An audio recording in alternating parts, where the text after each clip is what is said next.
Blessed Wednesday morning po sa bawat isa. February 4, 2026.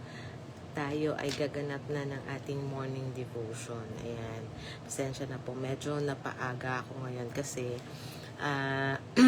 merong card viewing ngayon sa school ng aking anak na si Christine. And so, after this live devotion, didiretso na ako dun sa school ng aking anak.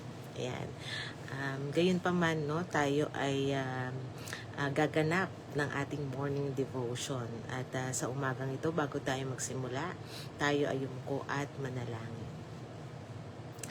Ama naming Diyos na makapangyarihan sa lahat, maraming salamat po, Ama, sa panibagong umaga na ito, nakaloob mo sa amin, sa magandang panahon, sa panibagong kalakasan na taglay namin, at gayon din sa buong magdamag na pag-iingat mo sa amin.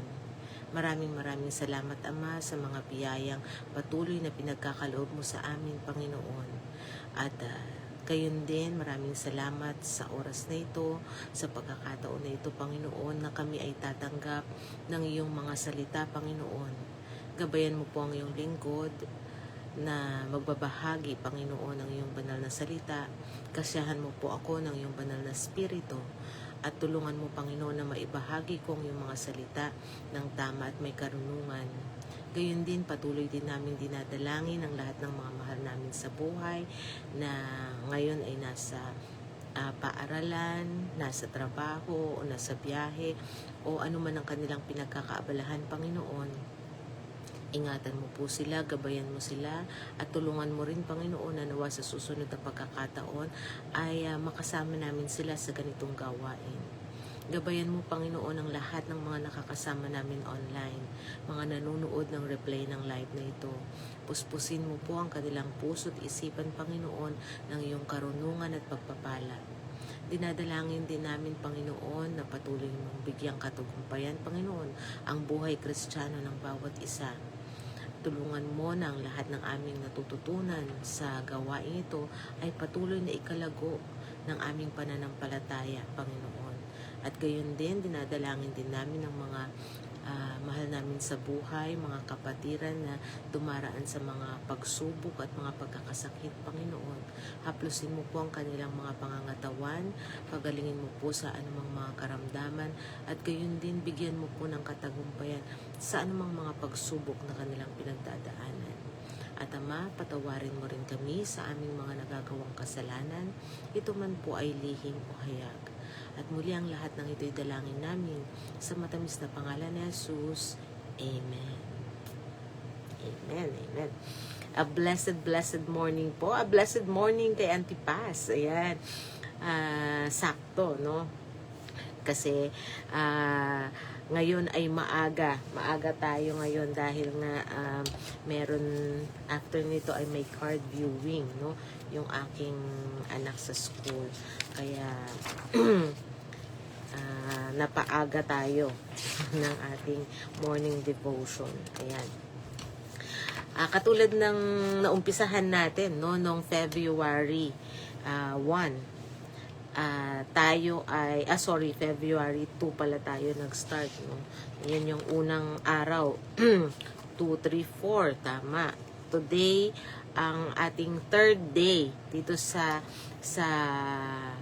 unang linggo ng ating pag-aaral, no, nitong The Language of Love. Pero yung theme natin, no, nitong buong February ay Love in Action. Ayan. So yung Love in Action, hinati natin sa 4 na bahagi, no?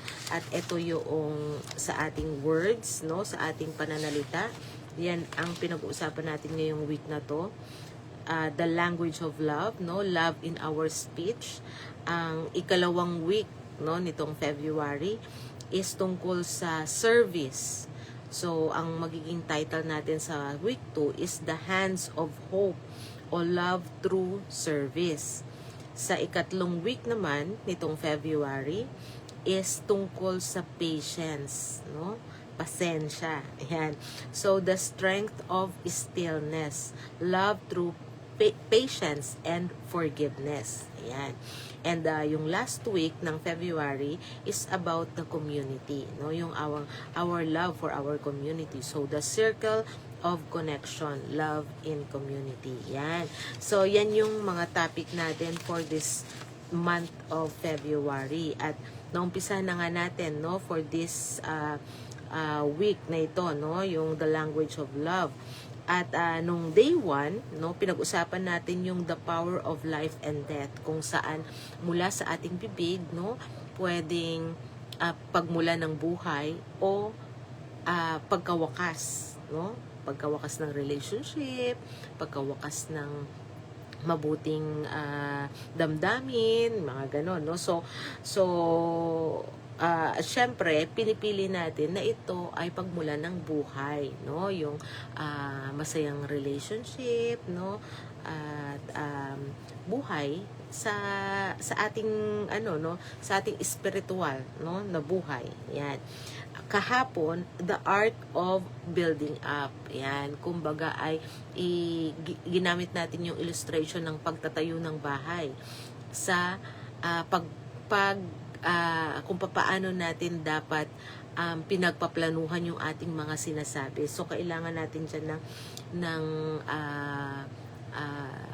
karunungan, no, na alamin kung yung tao ba na nakakausapin natin ay tama ba yung ating sasabihin sa kanya, no? So maganda yan. Kung hindi nyo po napanood yung ating devotion nung day 1 and 2, maaari nyo pong panoorin yung replay, no? Kasi 1 month naman yan bago mawala doon sa ating Facebook page. And if in case naman po na ito ay hindi, kumbaga ma-delete na, no, ni Facebook, maglalagay naman po ako dyan ng QR code o link na kung saan pwede nyong puntahan yung YouTube channel, na kung saan ina-upload ko rin po yung live natin, doon ko nilalagay para pwedeng anytime, no, yung mga kapatiran na gustong balikan yung ating pag-aaral na ito ay pwede pang mabalikan. So ngayon, day 3, no, the wisdom of silence. Yan, no? Wisdom of silence. Totoong kailangan natin palagi ng karunungan, no, mula sa ating Panginoong Diyos sa ating pananalita. Kaya etong wisdom of silence, no, nandito tayo ngayon. So wisdom of silence. So this perhaps the most challenging, no, part of love in action. Ito yung pinaka-challenging. Bakit? It's easy to be kind when things are going well, but love is most visible when we choose not to retaliate. Ayan, no? So, dito, no, makikita natin na ito yung pinaka-challenging kasi di ba, mas madaling magpakita ng pag-ibig kung halimbawa sasabihin mo yung mga magagandang salita dun sa tao, no? Madali mong maipahayag yung mga mabubuting damdamin. Paano kung galit ka? So, yun yung pinaka mahirap, no, sa lahat. Paano mo ipapadama yung pag-ibig mo kung nagagalit ka o hindi kayo nagkakasundo? So, yung pagpili mo, no, na maging tahimik. Ayan. Maging tahimik. It's an action of love. Ayan. So, the wisdom of silence. Kaya yan yung ating title, no, sa ngayon. At ang ating Bible verse para dito sa ating topic is matatagpuan natin sa aklat. Actually, tatlo pala to. Tatlong Bible verse to. So, yung una ay matatagpuan natin sa Proverbs chapter 21, verse 23. Ang sabi niya, whoever keeps his mouth and his tongue keeps himself out of trouble. Tama, no?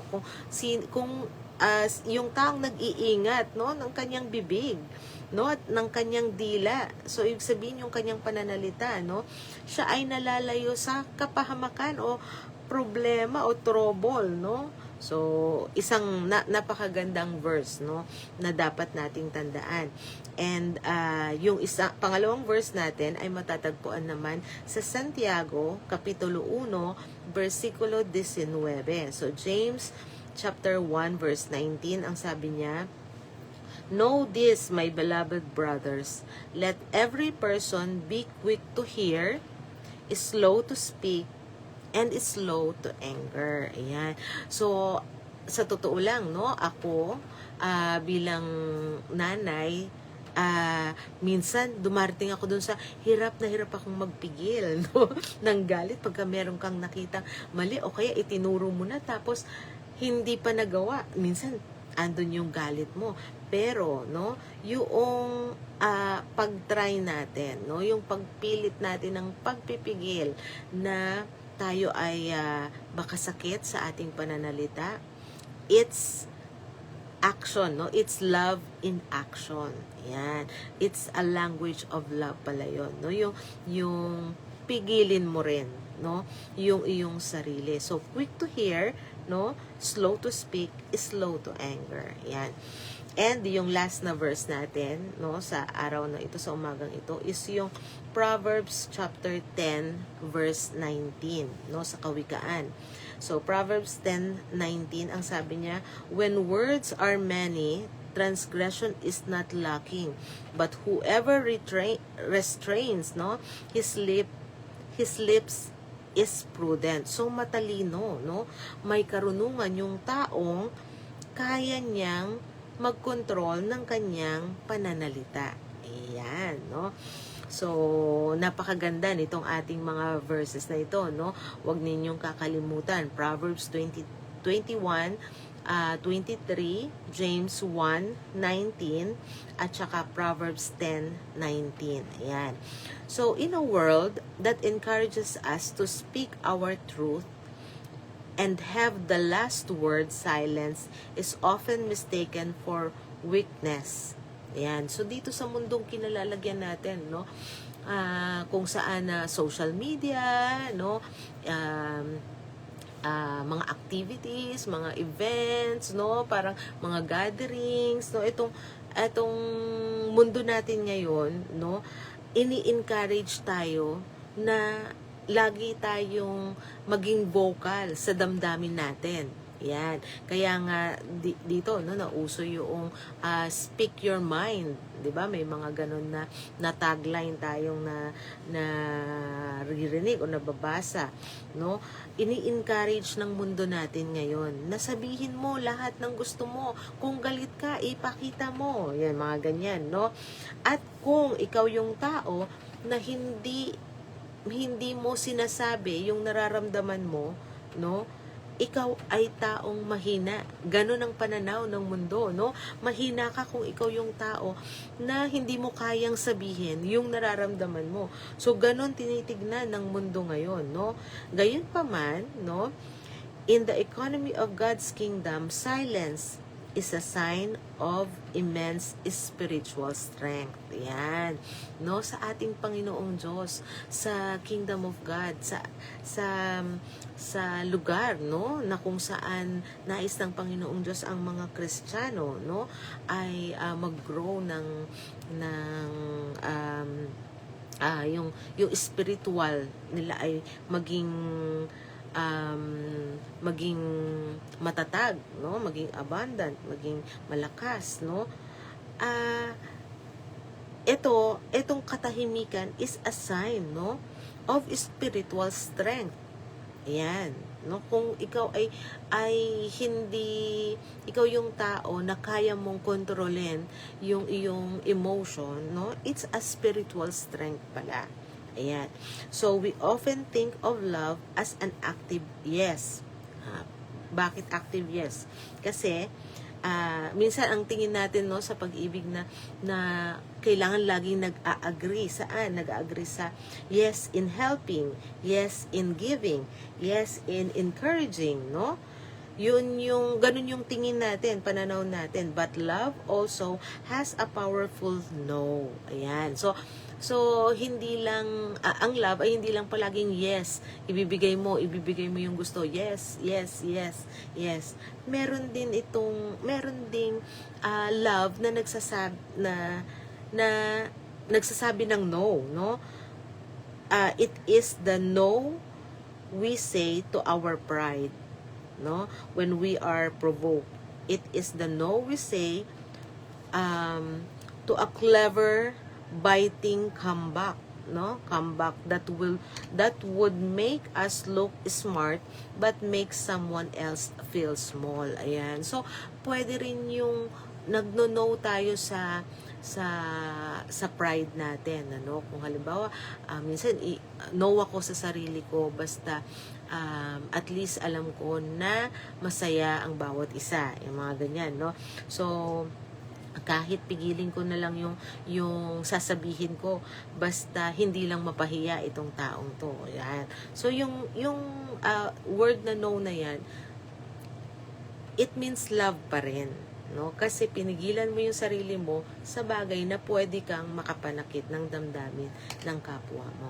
So, the holy pose. Ayan. So, katulad nga nung nabasa natin, no, sa James 1:19, it gives us a practical rhythm for love, no? Quick to hear, slow to speak, no? When we are slow to speak, we create a space between our feelings and our reactions, no?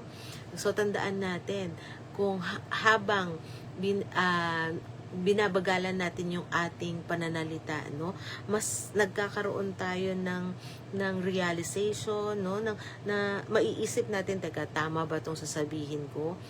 Pagka napoprovoke ka ng galit, o kumbaga may nag-uudyok sa'yo na para magalit ka, pilitin mo na magbilang muna, no? Magbilang muna. Meron nga rito, no, reflection for the soul. Sabi niya, yung mga bagay na nagtitrigger sa iyo, no? Isipin mo ano yung mga sitwasyon na pwedeng mag-trigger sa iyo, no? Magbilang ka muna bago ka magsalita. So ibig sabihin, mag-pause ka muna, mag-isip ka muna, no? Isipin mo muna kung etong ikakagalit mo ba ay tama, totoo. Isipin mo muna kung mabuti ba yung magiging reaction mo, yung kaduluduluhan ba nito ay makakabuti ba sa inyong dalawa, hindi lang sa iyo kundi syempre doon sa kausap mo. Is this necessary? Kailangan ba talaga na patulan mo? Ayan, no? Tama yan, yung mga ganyan, no? Nung nakaraang natin, no? Parang kahapon ba o nung isang araw, nabanggit ko yung napanood ko dun sa video na study, no, na ginawa nila, na ang isang tao daw na hindi handa na matuto o ang isang tao na gusto mong turuan pero hindi talaga bukas yung kanyang isip para tanggapin yan, no? Merong cortex pala rito, no, meron sa brain natin, no, na hindi niya talaga yan ma-analyze. Kung halimbawa yung isang taong yon ay hindi ready, no, na matuto. So mahirapan kang turuan, no, yung isang tao na hindi siya handang matuto. Ayan. So kung yung isang tao ay ready siya, ready yung loob niya, yung pag-iisip niya, yung sasabihin mo, no, i-analyze niya yan. Pero kung yung isang tao, no, umpisa pa lang, sarado yung kanyang isip, mahirap mong kausapin. No, mahirap mong kausapin. Pero syempre, kung sa ating mga magulang at anak natin, no, minsan kahit hindi sila handa na i-take yung ating yung ating mga aral, meron yung sitwasyon na kailangan mo talagang idikta yung kanilang gagawin. Yan, kasi nga merong part din sa brain ng mga bata na hindi pa sila mature enough na para mag-decide. Kaya kung hahayaan, kunyari, hindi niya matanggap, no, yung itinuturo mo sa kanya, sige, hayaan kita mag-decide, no? Automatic, alam na natin mangyayari dyan. Mapapamali siya, no? So, in short, matututo siya, pero at the expense of bad experience. Yun. So, mai-experience niya talaga. So, tayo bilang mga magulang, minsan, gusto natin silang matuto. Pero, dahil hindi pa sila ganun ka-mature enough to make decision, kailangan mong idikta yung gagawin talaga nila. Yung pipiliin nila. Pero, at the time na ready na silang intindihin, dun mo ngayon ipapakita sa kanila na katulad nung dati meron akong sinabi sa aking anak, ayaw niya pero dahil nga wala siyang magawa kasi nga utos namin ng daddy niya so ginawa niya, and then nakita niya later on yung gusto niyang sundin ay yung gusto niyang gawin na ipinipilit niya sa amin, nakita niya sa classmate niya na ginawa and so naiba siya so nakita niya, ay doon niya na-realize na, mami, alam mo na tama pala yung sinabi mo, ganyan so nung time na yon nakita ko bukas na yung isip niya para intindihin o unawain yung aral na yon. O kasi nga anak, kaya namin yung ginawa kasi nga gusto namin, eto ang mangyari sa'yo, ito yung mapabuti ka. Syempre, nung time na yun, hindi niya nakikita. Yan. So, may mga ganon, na situation na kailangan din natin na ibalanse.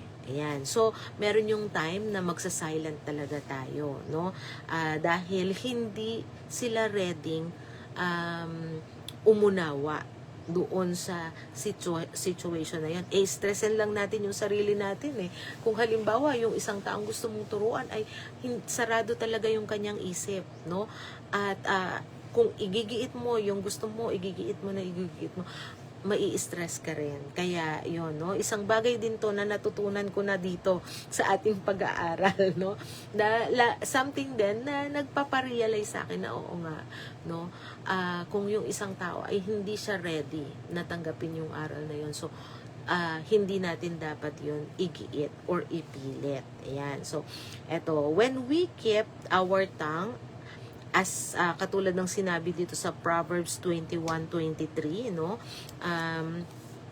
balikan natin yung sa Proverbs 21:23, yung kokontrolin daw natin yung ating bibig para wag tayong mapatrobol, So when we keep our tongue, na katulad it says, we aren't just avoiding trouble, we are protecting the peace of our environment, So, hindi lang basta ma-out of trouble ka, kundi yung karamihan, pangkalahatan, So, love in action sometimes means holding your peace so that you don't break the peace of others. Ayan, So, hindi lang yung kapayapaan mo. Syempre, yung kapayapaan din ng kapwa mo. So, dalawa, win-win, Kung pipigilin ko yung sarili ko sa pagsasalita, hindi lang ako yung magiging payapa din yung kausap ko.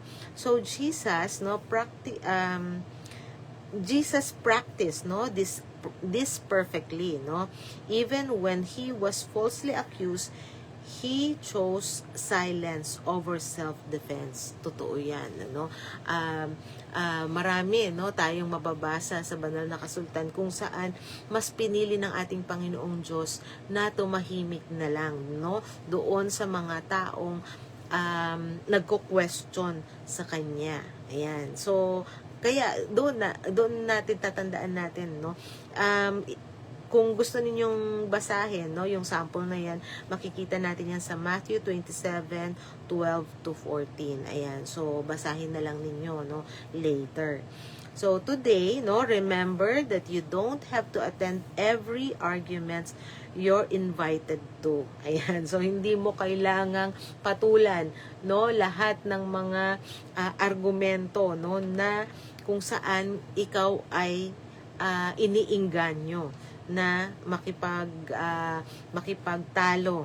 So, silence isn't just the absence of noise. It is the presence of self-control. Yan. So, sa pagiging tahimik, hindi lang ibig sabihin yan, na tumatahimik lang yung kapaligiran, kundi meron kang self-control. So, hindi lang yung peace ang nagigain mo, kundi yung self-control din.